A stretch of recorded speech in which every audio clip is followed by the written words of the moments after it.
Stop me if you've heard this before. Harry's in a secret chamber deep underneath Hogwarts by himself, squaring off against Voldemort at the end of a school year. It's almost like we've read this before. Either way, it's the main climax of Chamber of Secrets, and to help me through it, I've brought back our friend Sarah from First Years. As always, thanks for listening to Belated Binge Harry Potter, the Harry Potter podcast that doesn't take itself or the books too seriously.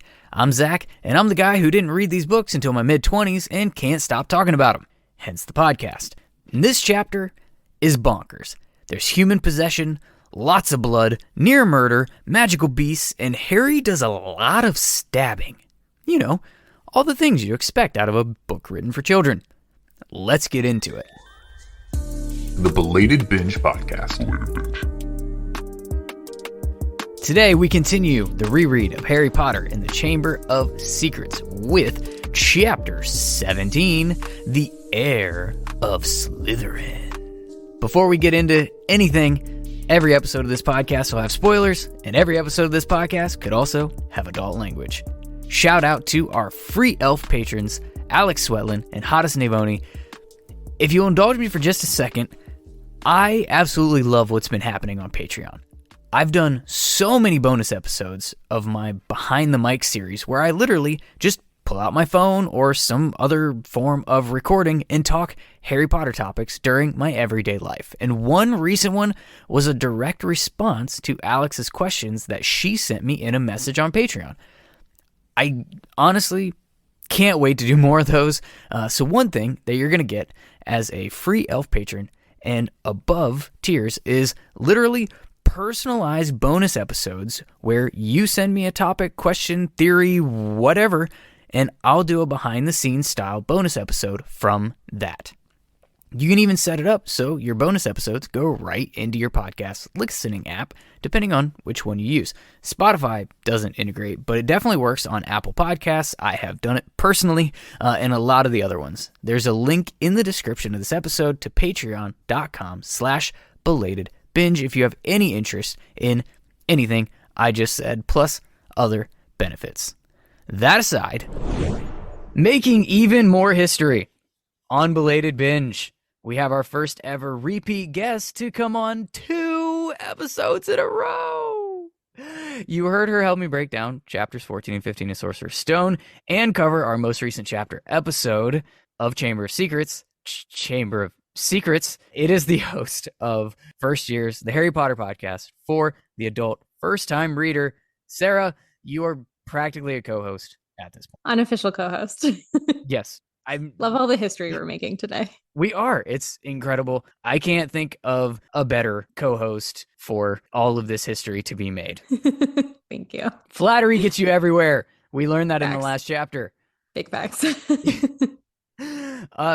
It's been pretty well established on the podcast that you are absolutely a Slytherin. But here's what I don't remember. Did we ever do like your Harry Potter history, like your Harry Potter story, how you got into the series? I don't remember. I could go over it quickly with you though. I genuinely don't remember a time before I knew what Harry Potter was. I definitely thought you were going to say, I genuinely don't remember, so we can move on. I mean, I don't really, I know it was in elementary school, and I know I was also late to the game. I remember reading Prisoner of Azkaban when I was in 3rd grade, which was probably 2002, 2003. And I don't remember reading Sorcerer's Stone, but I do remember seeing Chamber of Secrets in theaters. And it has literally been my life ever since, because here we are at almost 28 and have a Harry Potter podcast, so I can just continue to talk about Harry Potter all the time because nothing makes me happier. All the time. And you want to talk about being late to the game? Maybe don't read them till you're 25. Try that one on for size. Alas. Okay, so in case that was very fast. That might be the quickest we ever got through a Harry Potter story on this podcast. Maybe trim some facts in the middle that just dragging along. I should just add some, Just fabricate it like Lockhart. Just put yourself in somebody else's story. Anyway, in case you were obliviated or you got your Hogwarts letter late, let's shove our faces in that white liquidy substance of our pensive. I know. I just, what do you want me to do? Nothing.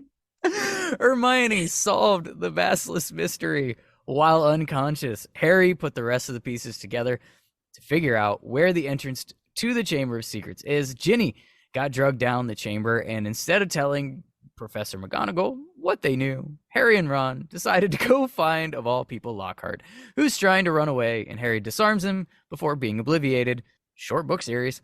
Again, instead of going to McGonagall after that, they went toward the Chamber of Secrets with Lockhart as a hostage. After talking to Myrtle and doing some hissing, Harry found the entrance. Everyone went down a giant water disgusting tunnel under the school. Any of this sounding familiar at all? Like maybe it's the exact same thing as the first book, but just with different no, just me. Okay. Lockhart tries again to obliviate two 12-year-olds. This time he uses Ron's broken wand and ends up exploding the entire tunnel. Separated from the other two, Harry goes on to find the Chamber of Secrets and try to save Ginny, and Ron kicks Lockhart in the shins. Now, we shall dive into the events of today's chapter with our opening reading. Sarah, if you would please. I shall. He was standing at the end of a very long, dimly lit chamber. Towering stone pillars entwined with more carved serpents rose to support a ceiling lost in darkness, casting long black shadows through the odd greenish gloom that filled the place. Priority. In chapter. We've reached the point where our wands connect, not the tips, just the streams, so we can recap what went down in the chapter that we just read. Chapter 17 of Chamber of Secrets, the Heir of Slytherin, starts exactly where we left off, with Harry standing in the opening of the Chamber of Secrets.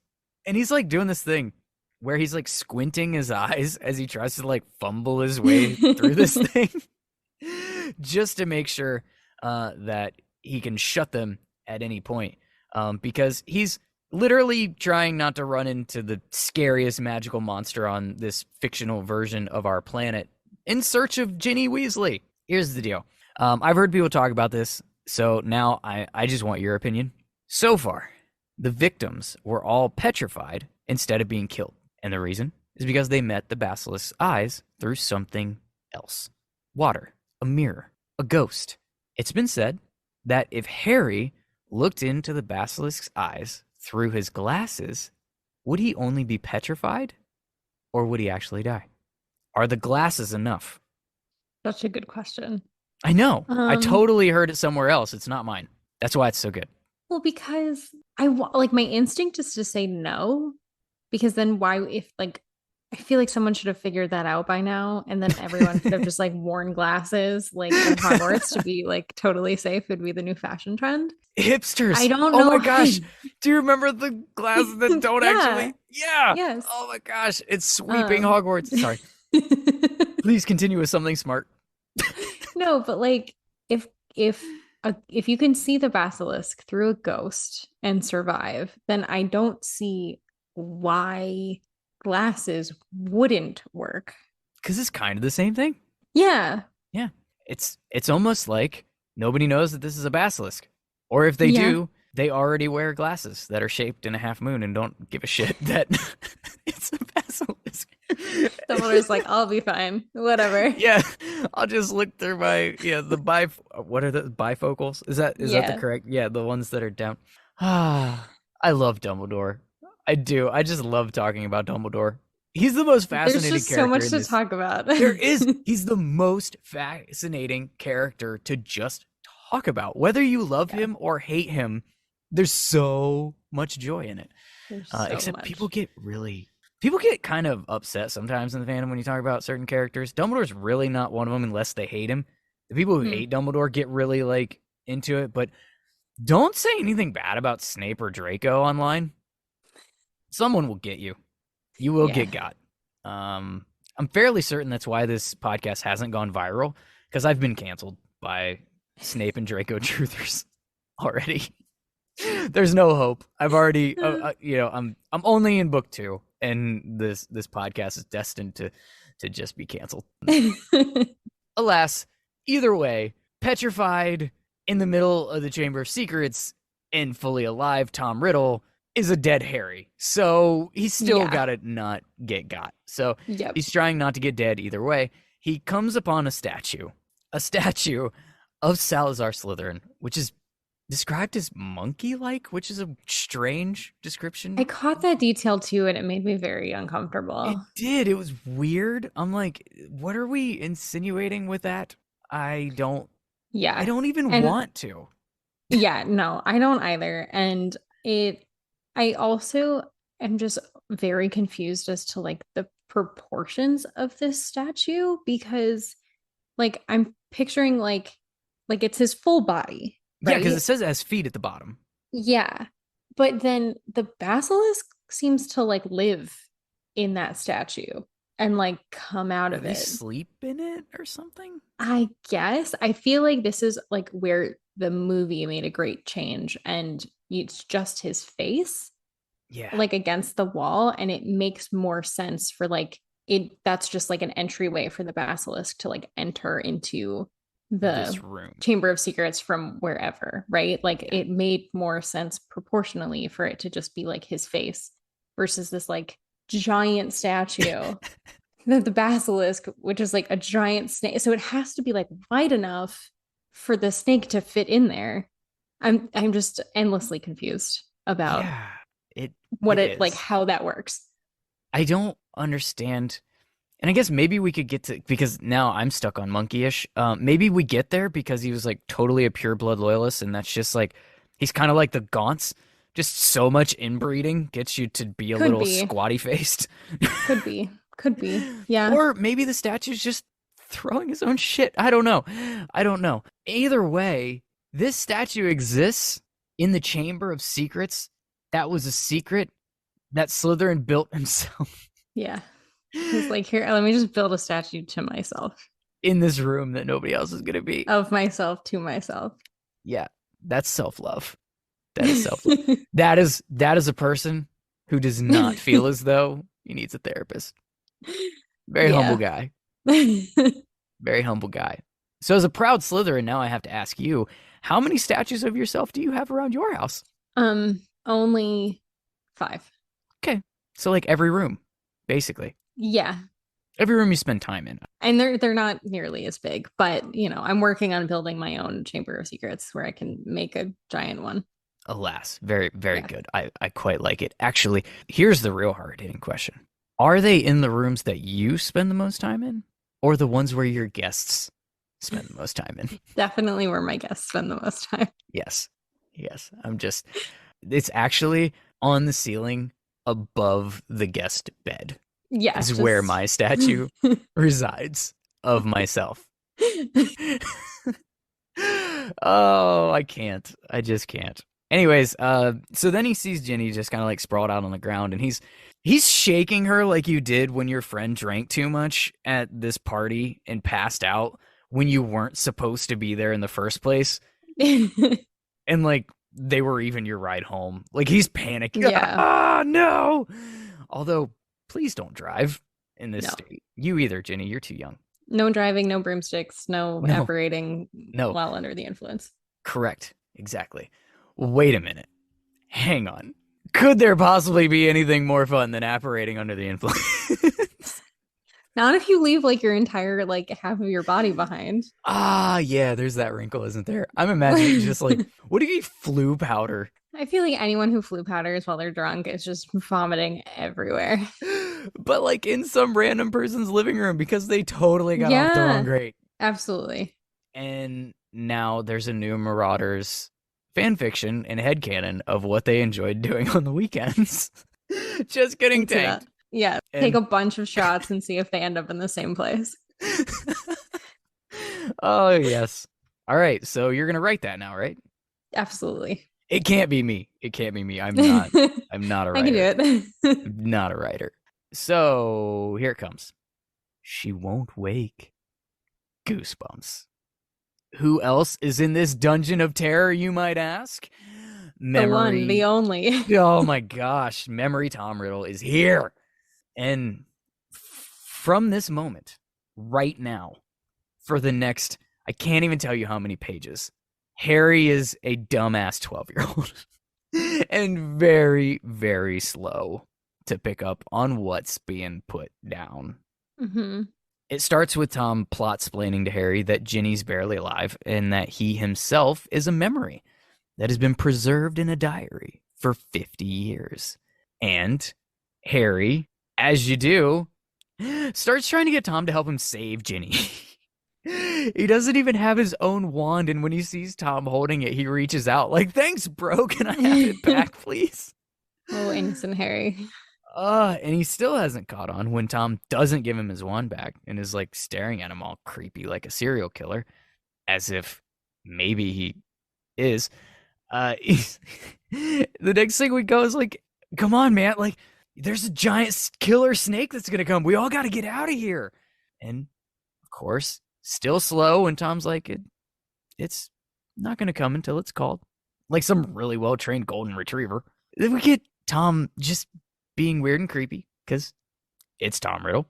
"I've been waiting a long time to talk to you, Harry Potter." And Harry's like, "Dude, we're in the middle of the Chamber of fucking Secrets. We can talk later." And it's like, oh, please, please. All of the red flags that he's just missing. Can you come to reality? Catch up, Harry. Come on. Are we reading the same book? Again, Harry, very average guy. Like, this is not average. This is dumb. This is also, though, like we spoke last episode about how Harry has great instincts. His instincts fail him in this moment. Oh my gosh. He also has trusting instincts, I guess, at this point. And wow. Yeah. And maybe that speaks to Tom Riddle's undeniable charm that we see in action in this chapter. Because Ginny also very much trusts Tom Riddle when he's just writing back to her in this diary, and, you know, shows Harry the flashback, gains both Harry's trust and Ginny's trust.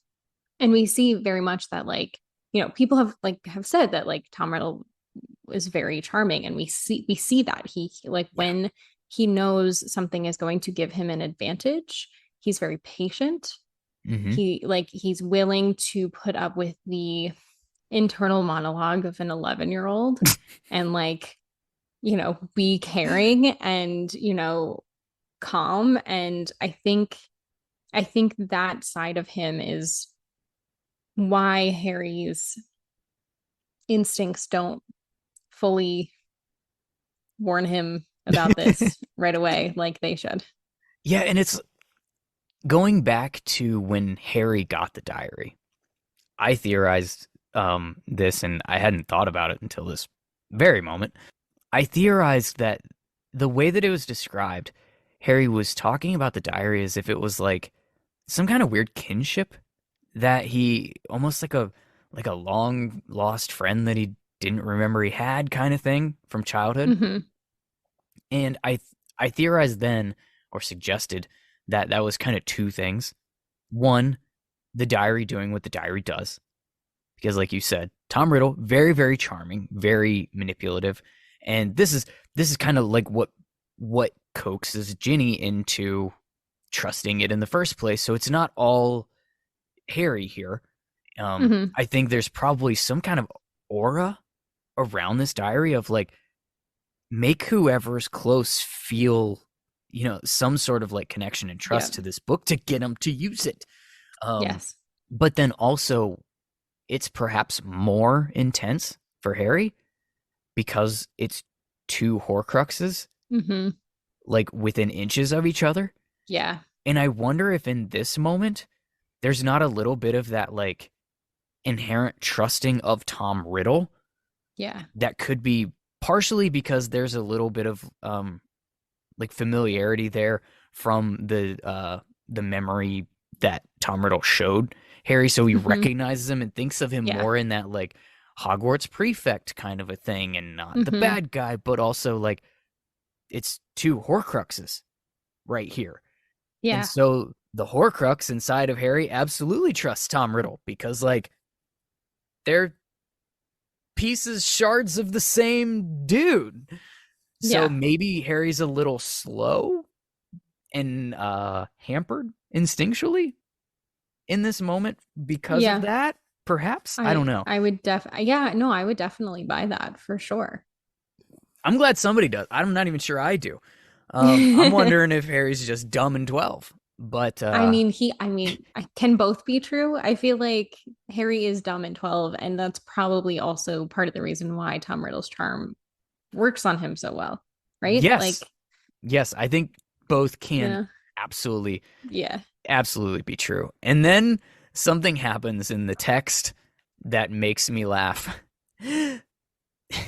There's something funny going on here. Gee, you think, Harry? Harry, did you forget that you were Harry Potter and bad things happen at the end of school years for you? Yeah, like, okay. What are you doing here, weird memory Tom Riddle? I have to explain to you that this isn't the place that we should be. Your presence here isn't already like something funny happening. No. Yes. Because Harry hasn't seen the diary since it was stolen back. No. And here Tom Riddle is just casually Chilling. like, "Hey Harry, what's up?" And he's just like, "Hey Tom, how's it going?" And like Fancy knows meeting things. you here. Yeah, and like knows what's going on more than Harry does. A lot more than Harry. Like his intro, the only more like creepy, iconic Voldemort like intro line in this series is, "Can't I, Potter?" Yep. This thing started creepy. What do you mean just now something funny is happening here? Oh. Yeah. So Harry asks how Ginny got, all unconscious and whatnot. And here we go. Memory Tom gives all the plot explaining and all the real villain monologue. We had the Lockhart villain monologue mini version in the last chapter. Now we get the big one. Yeah, now Tom Riddle's like, step aside, okay? Because if anybody can give a dramatic villain monologue, it is, "I am Lord Voldemort." Or, sorry, Voldemort, I think was how it's supposed back in the whatever. I honestly don't care. Not only is it a Voldemort villain monologue, which he specializes in throughout this series, this is dramatic teenage version of Voldemort. So if anyone can villain monologue, it's this dude. He explains how Ginny poured herself into the diary, making him stronger, how he possessed her to open the Chamber of Secrets, how boring it was and annoying it was dealing with her, to your point earlier, and how Ginny. Yeah, he's behind the whole thing.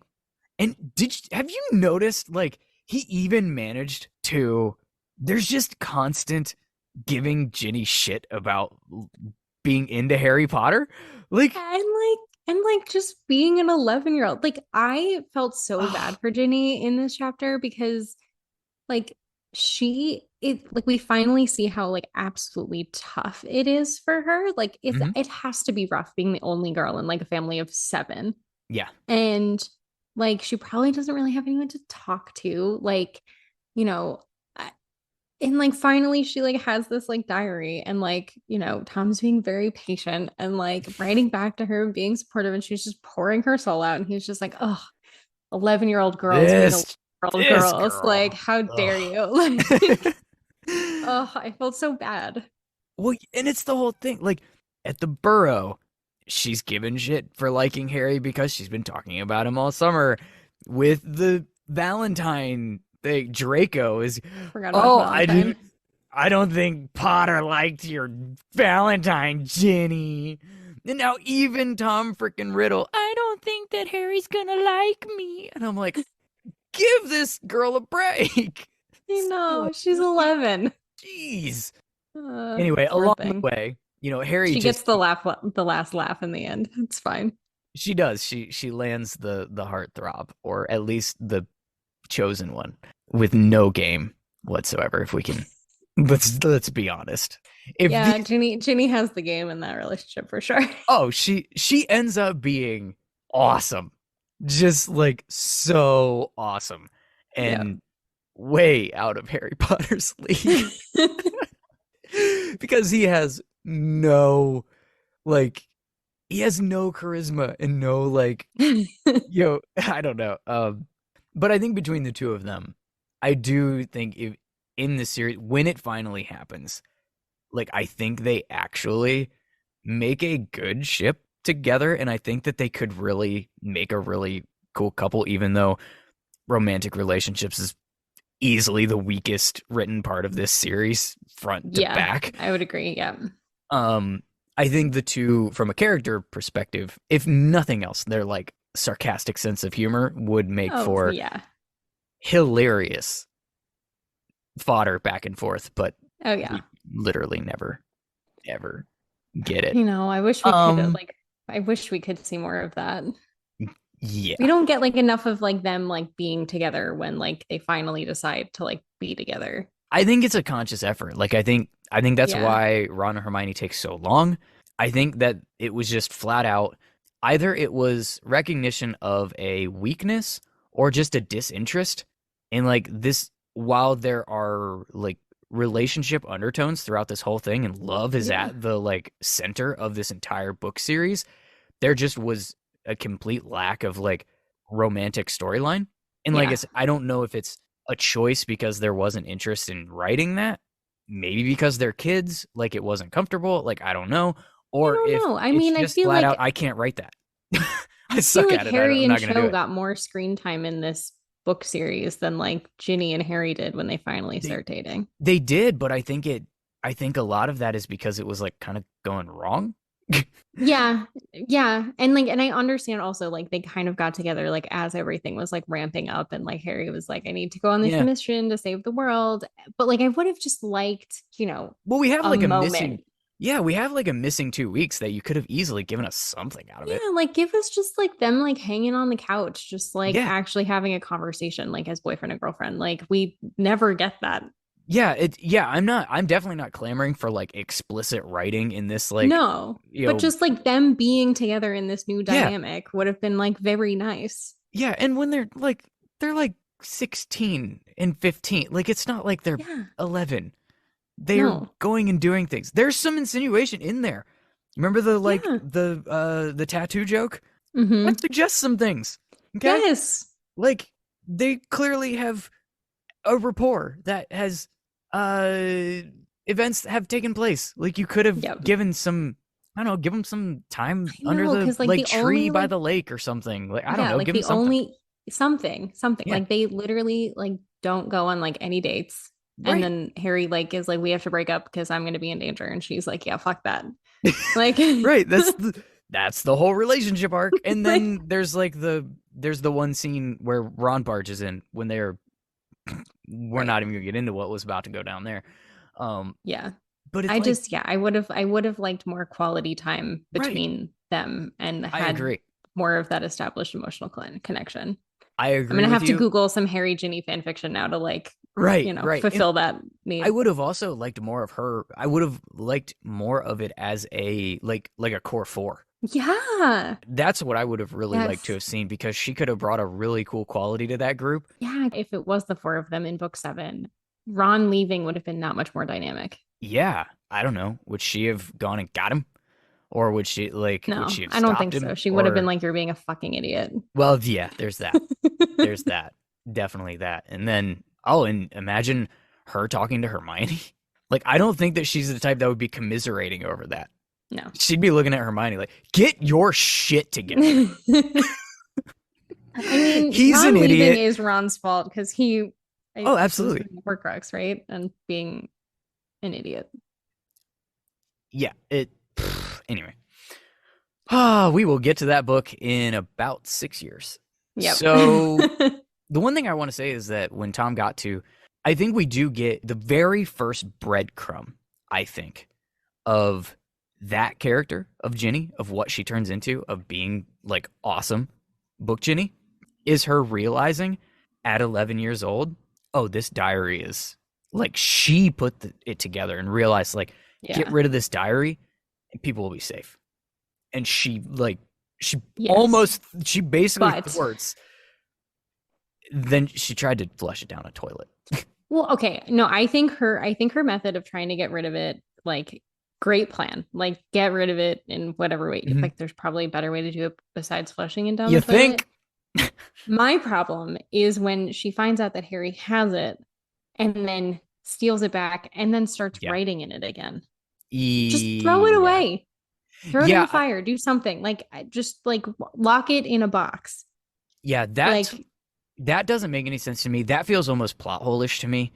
Yeah. And it feels to the only way I can come to grips with that is because she had already written in it so much. Tom had the connection with her, and she only needed its presence. She didn't actually have to pick up a quill. I almost said pen. But they don't have ballpoints. But doesn't Tom say like, oh, like I was so disappointed when I found like Ginny writing to me again and not you? Oh, yeah. That? Maybe he did say it that way. I don't know. You're right. So she sucks, is basically what I'm saying. 11-year-old Ginny sucks. She's still coming into her own, but like she is 11. She's allowed to pass. Yeah, that part doesn't make any sense. Because I can get over the fact that she didn't run and tell an adult. Yes. Because YA. But the fact that she started writing in it again, knowing full well what is going to, like, that's kind of inexcusable even at 11, which is why I always kind of took it more as, like, just having it in her possession. He could manipulate her to engage again or do what, you know what I mean? Like, he's already kind of, I mean, he kind of suggests that he puts a little bit of his soul into her. Absolutely. So he's kind of in there. Yeah. And that's why it takes place. She isn't just stupid and starts writing it again. But anyway, then he starts explaining the crux or crux. The basis of my theory that I shared previously on this podcast, and I haven't gotten your take on it, so I would love to hear it. In the midst of this soliloquy that he's giving, he says the quote, "Killing mudbloods doesn't matter to me anymore. For many months now, my target has been you. If Ginny hadn't stolen the diary back, like you said, from Harry's dorm, Hermione wouldn't be petrified. Penelope Clearwater wouldn't be petrified. The Muggleborns of the school wouldn't have actually been in danger. The chamber wouldn't have been opened again for that purpose." Do you think so, though? Because I feel like Ginny had talked about Harry before she stole the diary back. Right, and that's why he wanted, like, he turned his focus. And I think when she got it back, he was like, damn it. And then went and, like, kind of did the thing again, using her to do it. But I think if Harry had kept the diary, if she hadn't taken it back, I believe that his plan wasn't to use Harry to open the Chamber of Secrets to let the basilisk out. I think his plan was to use Harry to go down into the Chamber of Secrets and to kill him and be the Ginny. He wanted to use Harry's soul to come back and leave Harry lying dead in the middle of the chamber. Because, and that makes sense because, like, it seems like his overarching feeling in regarding to Harry was curiosity. Yeah. Because his 16-year-old self, 17-year-old self doesn't actually know what his future holds, right? He's learned it all from Ginny. Yeah. And it's like, oh, who's this Harry Potter dude that defeats me twice?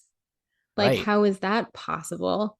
I think he wanted to bring Harry down here on his own, get those answers, and use Harry as his vessel back to life. Right. And thus succeeding where his much older self failed. Yeah. Interesting. You also have to think that, and this is a sentence that I never thought that I would say out loud, thinking from the mind of Tom Riddle for a second, this has got to be super weird for him. Yeah. Like, let's show some sympathy for the Tom Riddle. He's the 16-year-old version of himself, and he's got to be wondering, why the hell was I trying to kill this baby? Yeah. And why the hell couldn't I? Right, because those are answers that Ginny doesn't have. No, not at all. Oh, that's so she has, and he's got to be like, what do you mean? I was trying to kill a baby and I failed? What? And I think that's why his curiosity is like eating at him. Like, I feel like because really his plan, like, regardless of like if his plan was to get Harry down there or not, he has Ginny now. Harry's down there now, right? Mhm. He has a feeling that, if he takes Ginny, Harry Potter will end Yeah. up down there because Harry Potter saves people. That's what he Yeah. does. Um, and I think that's why he doesn't just like murder him straight out. Like he needs this information Yeah. because Yeah. he's He like, wants to where know. did I go wrong? I need to know exactly what happened. And Exactly. he's comforted by the fact that Harry won by chance instead of by force, right? Yeah. Um, it's not that like he takes comfort in the fact that like, oh, this, child didn't overpower me. It's not something I did wrong. He just got lucky. But I Exactly. Yep. also feel like in this chapter, we see two instances of Voldemort's short-sightedness. With him not realizing that the love charm would save Harry, right? Hmm. He just like didn't even think about that. And after Harry defeats the basilisk, he forgets that Phoenix tears can heal wounds like Everyone this. forgot that. Everyone forgot that, which is why he had to remember out loud so that all Harry forgot, he forgot, we forgot as readers. Nobody remembered that. We needed that to be like, "Oh yeah, it makes sense." So Does like anybody listen to Dumbledore? Come on. so like it's very much like I feel like a situation in which, Voldemort can come up with these like brilliant, powerful plans that like work to a point, but like these are very important things that I feel like as a powerful wizard, he should know. And like his short sightedness is always going to be his downfall. Like we see that throughout the series, Yeah, right? it ultimately like, and I think what I've heard people like the words that I've heard people use are his hubris Mm-hmm. are ultimately his downfall. Yeah. Because he does it again with house elves. He does, it's a, Yeah. and it's always just because he doesn't give enough thought to the things that he deems not important. Yeah. If he doesn't think a house elf is important enough, he sure as hell doesn't think a bird is. Yeah. And Yeah. he doesn't think that love is, he literally can't understand the concept of love. Yeah. So he doesn't think of like a love charm going against his Yeah. killing curse. Right. Although he's really quick in this chapter to accept and be like, "Oh yeah, of course, I should have known that." And it's like, should you? Yeah. Like, if we're supposed to believe that you literally can't grasp the concept of love, I think he can't grasp the concept of it, but I think like if someone were to be, it's probably magic that he has heard of happening yeah, before, right? Like, and we he's like, oh, know he right. has. Yeah. We know. And here's what's fun, um, because he and this is actually like inconsistencies with the Tom Riddle character that is kind of fascinating, and I can't wait to dig into it more because Half Blood Prince is my favorite book. It's Mm-hmm. and it's not even close for me. Um, but in that conversation with Dumbledore, where Dumbledore is talking about his kind of magic, and Tom Riddle kind of like throws it back in his face. Oh, are you gonna talk about love again, Dumbledore? Love. You're always so harping on love, and it's like, when did he start that? Because his 16-year-old self knew about love Mm, charms and how powerful they could be. The right. We get it reiterated again in him asking Dumbledore for a job that he knows he's not going to get, so that he can hide a Horcrux. And then he still doesn't like grasp the concept when Mm-hmm. a mother is sacrificing herself sprawled out in front of her own child, that it's a possibility that it might be a thing. I don't know. Just feels a little inconsistent there. Tom, but you went somewhere that I plan to go. So after we do the anagram thing, because we totally realize that Tom is actually just a total dork, came up with his own nickname out of an anagram of his real name. we have to get this like, I'm the greatest sorcerer in the world, and Harry's like, not really. Harry's all sassy about it. Sorry to disappoint you and all, but Yeah. Dumbledore is head wizard on the cobble street. Yeah. You couldn't kill a baby. And so then we get theme music, right? Da, da, da, da, da, da, da, it's Fawkes the Phoenix and brought a hat. And Riddle mocks this situation. And then Again, short-sightedness. right, exactly. And then yeah, we have the quote that you talked about where he's like, "Oh, there's nothing special about you. There's nothing special about you after all." Mm-hmm. And that's something that is super like powerful, I think, because it's kind of very true. Yep. Yeah. Harry is in the position he is in by chance. Yeah. Yeah.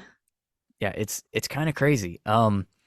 He and here's the like when I say that there's nothing special about Harry and he's kind of average, he's the hero that is never even in the same like ballpark Mm-hmm. magically in power wise or anything as like the Dumbledores, the Voldemorts, anyone in the Order of Phoenix. Like Yep. we joked that he only ever learns 2 spells. Like it's tongue in cheek, obviously, but the Mm-hmm. only things special about him are actually in his character and in his circumstances. It's Mm-hmm. not with his magic, Yeah. and I think that that's like Tom kind of having a little divination moment in part of this passage too, because he starts talking about the strange likenesses between the two of them. Yeah. And he's speaking straight to why his older self chose Harry over Neville when he heard that part of the prophecy. Mm. And Dumbledore talks about this when he finally shares some of this information with Harry. Voldemort didn't choose the pureblood as his biggest threat. He chose the one that looked most like himself. And he's like unknowingly foreshadowing the connection of the two of them. It's kind of crazy because he also sort of shaped Harry to look like himself. Hmm. When Voldemort chose Harry, the only thing they had in common was being half-blood and having brown hair. Voldemort made him an orphan, which resulted in him living with muggles. Mm-hmm. He transferred the power of Parseltongue over to him through the unintended Horcrux. This is the prophecy, like verbatim. Mm. Voldemort marked and created his equal and like his reflection. It's almost like his 16-year-old version is discovering the ultimate downfall of his 70-year-old self. Yeah. Yeah, essentially. Kind of Yeah. crazy. Also, side note, for someone who thinks he's the most special person ever and operates like all on his own, he is completely obsessed with Salazar Slytherin. I did it. I actually counted at least 8 times he said Slytherin during this like multi-page interaction that's happening. He's Love like an that. obsessed Harry Potter fan that forces Harry Potter references into every conversation not about Harry Potter and then starts a Harry Potter podcast to talk about Oh, Harry me. Potter. I He's a nerd. Anyways, feel like you kind of have to be a little bit of a nerd if your goal is to become the most powerful wizard on Earth. yeah, I mean, how far off is the reality that like Percy would have been the next incarnation? He obviously has his redemption, He but does. like I don't know if Percy like goes after that kind of power, but yeah, I mean, he's kind of like the this is evil like version of Percy. Like yeah, like this is also like leads us into like the Percy should have been a Slytherin and not a Gryffindor conversation. He's much more Slytherin than he is a Gryffindor. yeah, probably. He's also more pompous. So the thing that Percy doesn't have in this weird little reflection thing that we're doing is charm. Facts, big facts. But like, okay, He couldn't charm a bracelet. no, but he also has a girlfriend. Who, from what we can tell, is just as pompous and annoying as he is. Yeah. So I guess he did. I don't know. And we only I get that guess from he like charmed her one. in their own weird way. Yeah, I mean, there's someone for everyone, even if it's a Yes. goat. There you go, Aberforth. But like, because we only get like one passage with her, right? And she's being super like indignatious that, oh my gosh, these Slytherin boys asked me a question in the Mm. hallway. Like, how dare they? All right, no wonder you're doing Percy. Good lord, you are perfect for each other. Anyway, where was I going with that? There was somewhere I thought that was gonna go. Anyway, Too let's much get blue to powder. yeah, yeah. Maybe that's it. Maybe the two of them have been flu powdering and gilly weeding it up, and we just don't see it. They really know how to let loose. It's all just a facade, so they can shine their prefect badges together. That's probably a weird action. Anyway, let's get to some action and not Percy and Penelope's. Enough talking and monologuing. Tom calls for the basilisk. And Fawkes goes into badass bird mode, flying around the snake, and he's seemingly like a distraction at first, and we're like, what the heck is going on? And then he like plunges and he gouges the basilisk's eyes out, and there's blood everywhere, just like in all children's books. And I came to the realization this morning that I would love to read the Harry Potter series that was written for adults. Because I like give us all the crazy messed up stuff. Give us the stuff that you like hint towards a little bit without softening it for the children reading the series. Harry Potter rated R. Make that happen. That should be a thing. Maybe that's the new for the please do not make a Cursed Child movie. Give us that instead. Give us that. Yeah. Give us a TV series on HBO Max that's like rated MA and like make it geared towards adults. Make it Game of Thrones and Harry Potter. That is as much as I know about Game of Thrones. I've literally not seen a second, but oh Lord. Maybe that'll be the next thing I do on the podcast. I think that needs to be the next thing you do on the podcast. I'm actually toying with that. I am toying with the idea of, because I had a plan. I really did. I had a plan of doing things that I am familiar, that I came around to late, but ended up loving, and becoming like really, really into, like Harry Potter. And there are a few other things that would fall into that category. I also think it could be really fun to do this on something I've literally never read or watched. And just like go through, be the idiot that's like poking fun at things, that's like also trying to make off the wall predictions that are always going to be wrong, making fun of myself the whole time. Like, maybe I should do that. Yeah. Maybe I should do that. I might need a co-host to like keep me to lead me astray the way that that format should go. Anyways, there's blood everywhere. The basilisk is now blind, and that's super helpful. And the sorting hat ends up in Harry's arms, and he does the only logical thing that a 12-year-old can do when facing a gigantic murder stake. He puts the hat on his head and begs for help. And I'm imagining this like it's described when they're being sorted into their houses, how it just covers their face. Oh, yeah. He just like pull the hat over my eyes, and it's not actually happening. Help me, please. Yeah. And so he gets a concussion. Not really. I feel like there was a better way to give Harry the sword than to have it literally slam on his head and almost knock him out during this very pivotal moment. But it's very, very lucky because he doesn't have a wand. And if he did, he doesn't know any magic. You can't Expelliarmus as a snake. No, you can't. But a sword is pretty self-explanatory, even for the dumbest 12-year-old. And he ends up stabbing the basilisk in the roof of its mouth, up through its skull. Let me remind you that this is a kid's book. And he kills the snake and ends up with a souvenir. A fang in his arm that later went in Bill Weasley's ear. He pulls it out, and here comes Fawkes again. The whole time, through this whole thing, Memory Tom has been giving like commentary and play-by-play on the side because he's still a memory and he can't really do anything, but yet he can hold Harry's wand, but he can't use it or like do anything.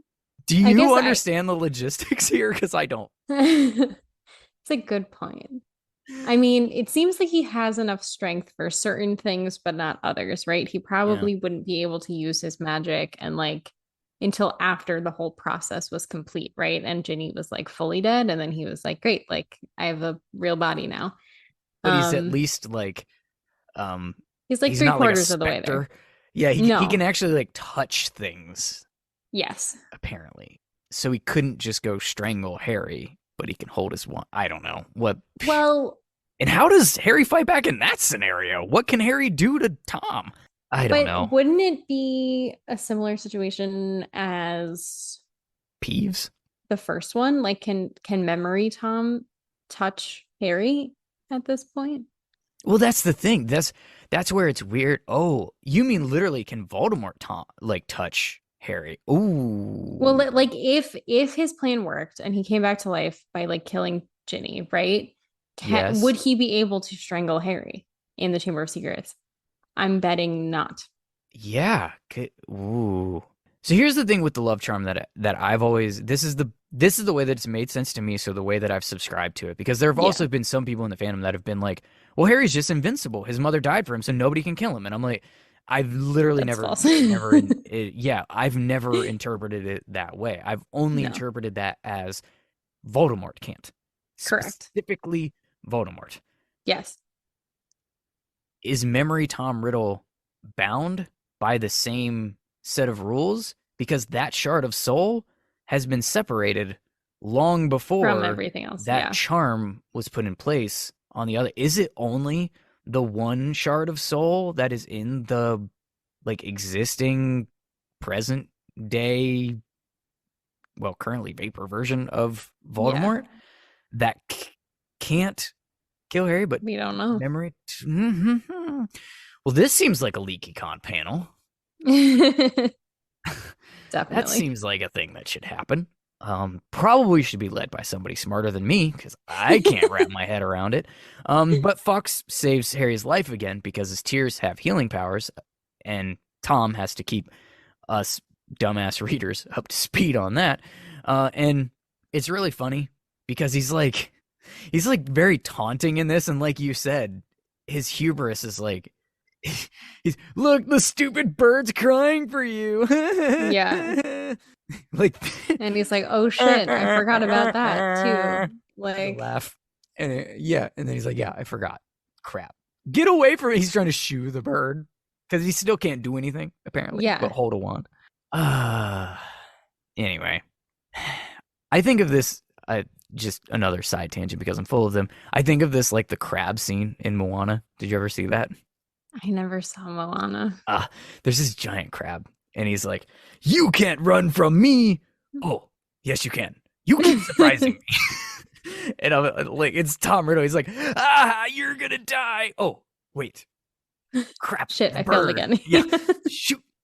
You keep surprising me. Stupid bird, go. Yeah. Okay. Anyway, so then because Fawkes knows everything that's going on, literally all knowing as Dumbledore, brings Harry the diary because again, Harry needs the answers dropped in his lap before he knows what to do. And without thinking, he just stabs the book with the basilisk fang. And there's that like the instinct finally kicking in. right. And there's that cartoon moment where like the two pause and look at each other. And here's the thing, back to the logistics question. Tom had Harry's wand and he had it pointed at Harry. He was going to do something. He was going to use it and then stopped and realized like, oh, Wile E. Coyote, Yeah. about to fall over a cliff. And then ink blood everywhere because again, this is a kid's book and it only makes sense to have spew. It's a murder scene. Literally, Harry just murdered a Horcrux. And poof, Tom is gone. One down. Yeah, one down. Horcrux count. And after he just nonchalantly starts collecting his stuff afterwards, let me grab my wand, the sorting hat, the sword. Ginny groans, and Harry completely remembers she's there. But quickly, before we do this, I didn't have it in my notes to talk about this, but it is a thing. It's out there. I've seen it a million times because the same meme goes around on Harry Potter social media 67 times, and then a 68th. I won't do it. I won't do the next. The basilisk fang in Harry's arm. Yeah. There are people who ask, why did that not kill the Horcrux inside of Harry? It didn't spread far enough.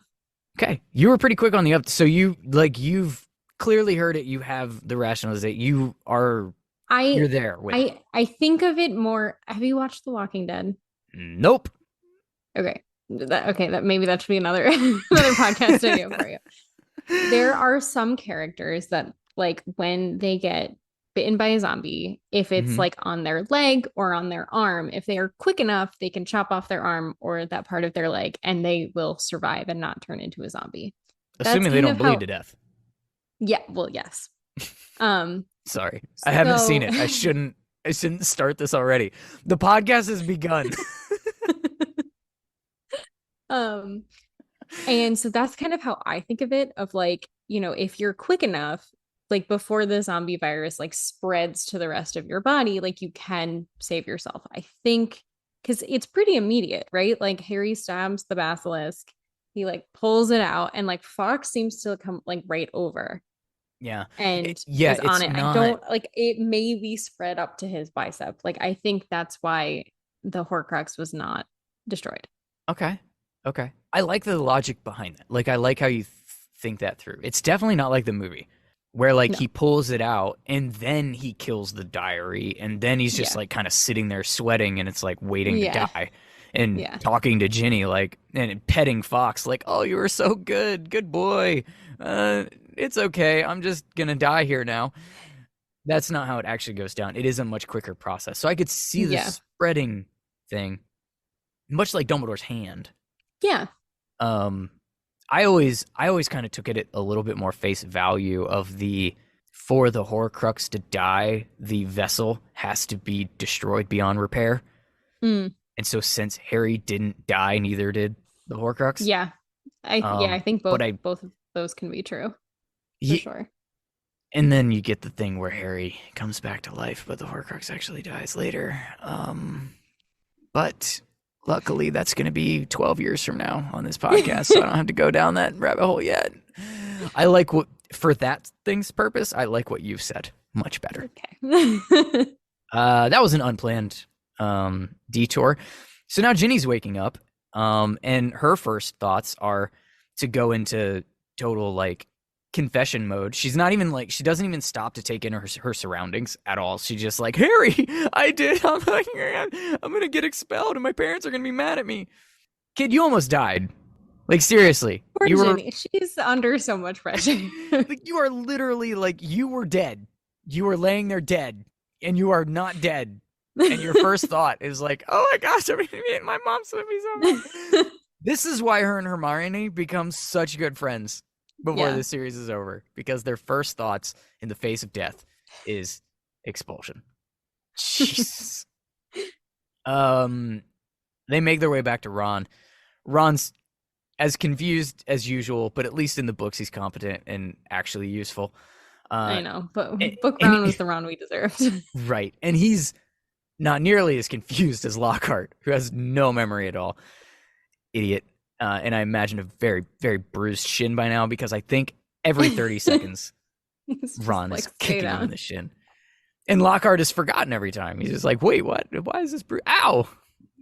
Sorry, he's not Dory. We're reminded that Fawkes is a cheat code, and he flies them all back up the pipes because they also have immense strength. Because much like the car that came to life when a tree beat the shit out of it, we needed to make sure that we planted something in these books to save our dumbass little heroes, because so that they don't just rot away down there. Oh, I love these books. They're the best. They get back to Myrtle's bathroom. She's sad that Harry didn't die, because apparently she's been on Zillow doing toilet shopping for their new starter home.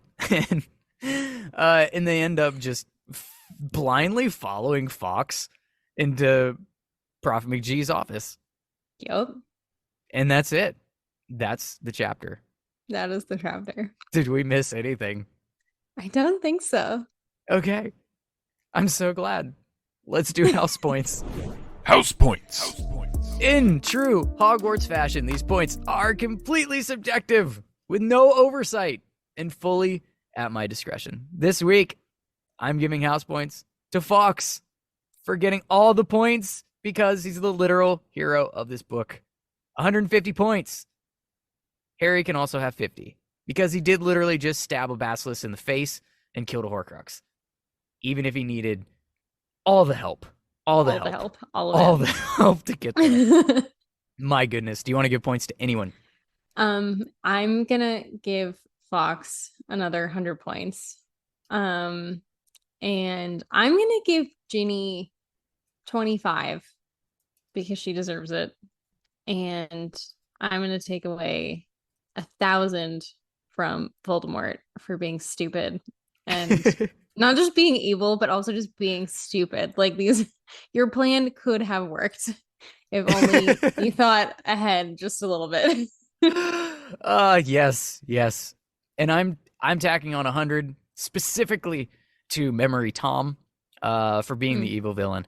And I'm going to go ahead and take 10 of Harry's back for being so incredibly slow to realize that Tom was the evil villain during this multi-page villain diet. Like, oh my gosh, he's beating you over the head with it. Yeah. And I'm beating myself over the head with the book. Please plug anything at all that you would like before we get out of here. Yeah, find me on First Years. Pretty much anywhere you can listen to podcasts is where I'm at. And you can find me on Instagram at First Years Pod. And you can find me on TikTok at Verita Sarum, VERITA SARAHM. My TikTok is when I talk about Harry Potter on TikTok, it's full of spoilers, but the podcast Instagram will always be spoiler free. And First Year's episodes are always spoiler free. And if it's not a spoiler free episode, I make that very clear in the beginning so that you won't accidentally spoil yourself. And then, yeah, that's where you can find me. I highly recommend, and we'll put links to the things in the description of this episode. There will also be a link to the new private Facebook group that's just for listeners and guests of this podcast. I would love to have you there to talk to. So you might ask me, what's in it for you? Well, friends, you will have direct access to a communication line, essentially, to me, to talk Potter and theories, to talk about the podcast. Tell me why I'm an idiot. Tell me why I'm not, please. And engage with other Potterheads that listen to this very show as well. So, what's in it for me? I'll have friends to talk about Harry Potter with and who actually talk back. Like I said, a link in the description. Aside from that, Sarah, new co-host. This is so fun. So much fun. I will catch Always a good time. I will catch everyone on the next episode of the Belated Binge podcast. Sarah, would you please do the honors of taking us away with our closing reading? Fawkes was leading the way, glowing gold along the corridor. They strode after him, and moments later found themselves outside Professor McGonagall's office. Harry knocked and pushed the door open. It's like Fawkes has all the answers. Literally. At least in this book. He's probably like programmed. Dumbledore just planted some memories in Fawkes. He just like hears everything in Dumbledore's office, you know? As he's talking to himself in the portraits. Fawkes should have been in the battle. The final battle. Big facts. Big facts. Yeah. Definitely. I can't wait to get to that, to talk about that again.